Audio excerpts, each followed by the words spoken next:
A man walks through the streets of any given city. He wakes up at the same time, wears the same acceptable clothes, repeats the same polite phrases, pursues the same dreams everyone else pursues.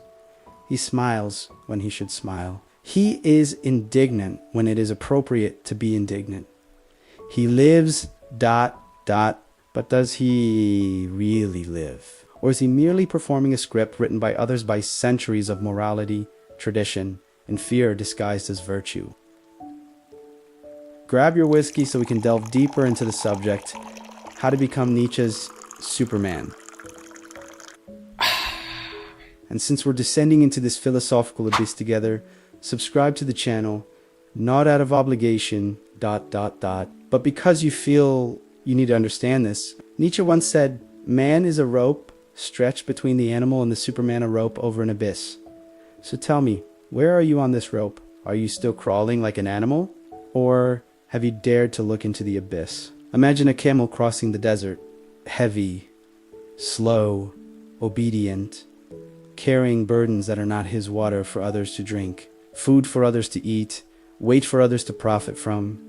He bows, he accepts. He even feels proud of it. Look how strong I am, the camel thinks. Look how I can endure everything.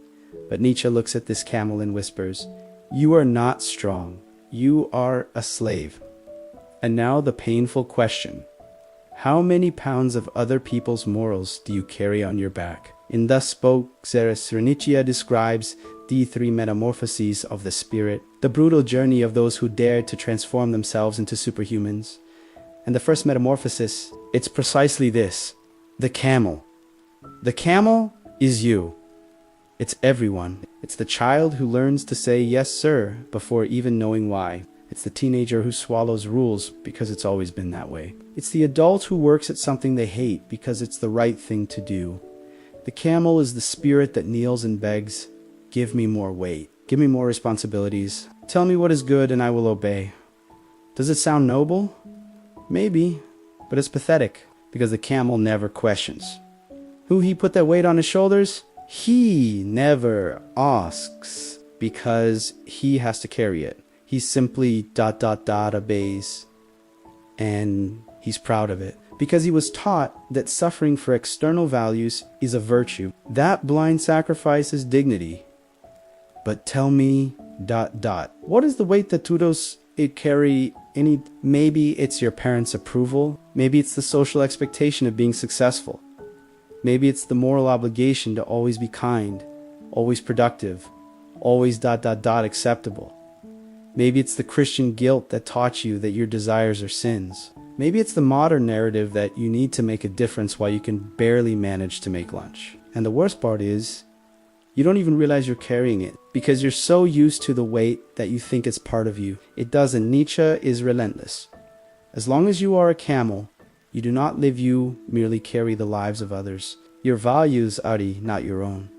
Your dreams are not your own. Even your indignation is borrowed. You react when the internet tells you to react. You take offense when it is socially appropriate to take offense. You perform virtue like someone posting stories on Instagram because nothing says authenticity like being active on social media and then returning to the same empty life as always, right? But here's the twist. The camel is necessary. Yes, you read that right. Nietzsche doesn't say skip this step because the camel is the foundation. It's discipline.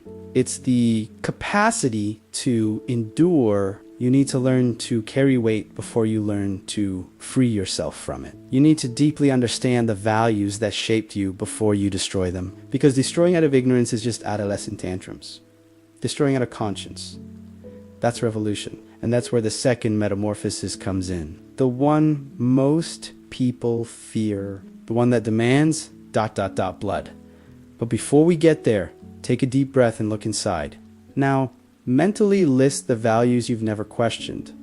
Those beliefs you repeat automatically, as if they were universal truths. Hard work dignifies man. Family is everything. You need to be productive. Success is having money. Be humble. Don't disappoint anyone. How many of these sentences Utri believe ... and how many do you just believe accepted because everyone around him believed it. That is the difference between toha value santo, be possessed by values. The camel is possessed. It carries the weight because it has been trained to do so. It doesn't even know there's another way to live. But you're starting to get suspicious, aren't you? You're starting to feel that something doesn't add up. That maybe you've spent your whole life carrying expectations that aren't yours. And when that doubt arises, when you finally look at the desert and realize you don't have to cross it bent over ... that's where the lion is born. And the lion doesn't ask for permission. The camel gets tired. One day, in the middle of the desert, something inside him breaks. It's not a gentle rupture. It's violent, furious. He looks at the weight on his back and finally asks, why the hell am I carrying this? And then ...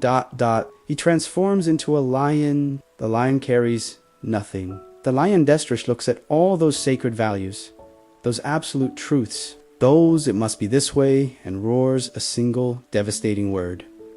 Nitrogen monoxide. This is the second metamorphosis, and it is necessary, because you cannot create new values without first annihilating the old ones. You cannot be free without first killing your masters, your gods, your golden chains. Nietzsche called this active nihilism, conscious, purposeful, necessary destruction. It's not despair. It's war. War against everything that taught you to be small. And here's the problem. Most people never reach that stage. They remain stuck like camels their whole lives. But some ... some become lions, and they get completely lost. Because the lion is seductive, G is powerful. He tastes freedom for the first time and confuses destruction with purpose. He cancels, judges, attacks, destroys, but creates nothing. He only drags everyone into the same void he has discovered. Does it sound familiar? Of course it does. Look at the internet. How many lions do you see roaring out there, destroying reputations, canceling people, tearing down idols, ... but incapable of building anything? Anything, where did they go? They discovered that everything is arbitrary, that morality is a social construct, that there are no absolute truths, and they stopped there, at destruction. Nietzsche saw this coming, and he warned the lion is not the end. It's only the means. Because roaring is easy, destroying is easy, any rebellious teenager can do it. The difficult part, what separates the lion from Superman, to create. But before you create, you need to roar. You need to look into the eyes of everything that controls you and scream nitrogen monoxide until your throat bleeds. Not for the morality that imprisons you. Not for the flock that judges you. Not for fear disguised as prudence. Not for comfortable mediocrity. And when you do that, ... when you really do that ... the loneliness will hurt. Because the herd doesn't forgive those who dare to step out of line. But this pain, this loneliness, it's the price of freedom. And the lion pays this price with pleasure. Because finally, for the first time in his life, he is not carrying anyone else's burden. But be careful. Don't fall in love with the roar. Don't confuse rebellion with purpose, because the real test is yet to come. And to get through it ... you'll have to die again. The lion roared. It destroyed everything, and now it stands alone in the desert, surrounded by the rubble of the values it slaughtered. And then he realizes something terrifying. Destruction is not freedom. It's just emptiness. You can topple all the idols in the world. You can burn all moral certainties. You can shout nitrogen monoxide until you're hoarse. But in the end ... what's left? Nothing. Unless you undergo the ultimate metamorphosis. Unless you are reborn as a child. For Nietzsche, childhood is not foolish innocence. It is not naivety. It is something much more radical. It is the capacity to create from scratch, without guilt, without fear, without asking permission. Children don't ask, is this morally right? Before playing. They simply ... play. They invent worlds. They create their own rules. They say yes to life not because someone told them to, but because they want to. This is the essence of Superman, amor fati for destiny. Love for life itself, with all its pain, all its injustice, all its absurd cruelty. Nietzsche asks you the most brutal question there is. If you had to live your life exactly as it is, every moment, every pain, every failure, every humiliation, countless times, forever, would you say yes? This is the eternal return, the ultimate test. Most people would panic. Live through that again. Never. But Superman, he smiles and says, again, bring it. But make no mistake, it's not easy. Creating your own values is the loneliest thing in the universe. Because when you stop following the herd abandons you. When you stop worshiping the same gods, they call you a heretic. When you create your own morality, they accuse you of immorality. Nietzsche knew this firsthand. He lived it. He wrote alone. He died alone. He went mad alone. And yet, he created because Superman doesn't need an audience. He doesn't need validation. He creates because ... It can't help but create us in their nature, their will to power expressing itself in the world. Do you want to know how to become Superman? Stop asking what will others think and start asking what do I want to create. Stop searching for meaning in sacred books, gurus, and ready-made ideologies. That's the meaning. He is the creator. But be warned, this is not cheap selfishness. It's not irresponsible hedonism. It's something much deeper. It is to assume the terrible responsibility of being the author of one's own existence. And few can bear that weight. Very few. So that's it. 3 metamorphoses. And presto Hugh becomes Superman. No. Never. Because here is the truth that nobody wants to hear. Superman is not a destination. It's an endless process. You don't get there. You don't receive a certificate. There is no end point. There is only constant overcoming. Constant pain, constant creation. You die and are reborn every day, and each rebirth hurts more than the last. Nietzsche knew this better than anyone. He spent his entire life preaching overcoming adversity, and he ended up hugging a horse in the street, crying, before plunging into 10 years of silent madness. He created the concept of the Superman ... but never became one. Tragic, but also ... perfect, because Superman is impossible. It's a horizon you pursue knowing you'll never reach it. And yet, you pursue it because the alternative is worse. The alternative is to go back to being a camel, to go back to carrying dead values, to go back to the herd. And what happens after tasting freedom, after roaring like a lion, after creating like a child? You can't go back anymore. Nietzsche chavisa, when you gaze into the abyss also gazes into you. And what does that mean? That by questioning everything, by destroying your idols, by creating your own values, you pay a price.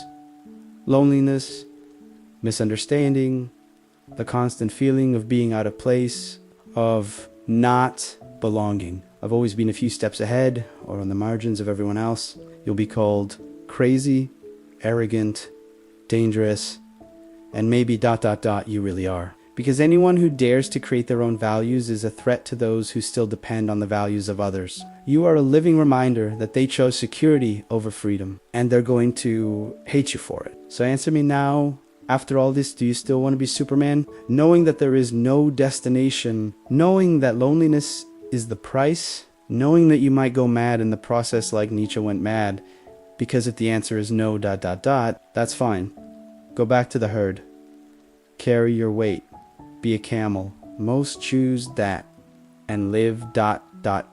reasonably well. But if the answer is yes, even knowing all this, if you still feel that fire burning inside your chest ... so you've already started and there's no going back, welcome to the abyss. He's watching you now, and it will watch you forever. Empty whiskey. Fill your glass. The next abyss awaits you. Subscribe to the channel.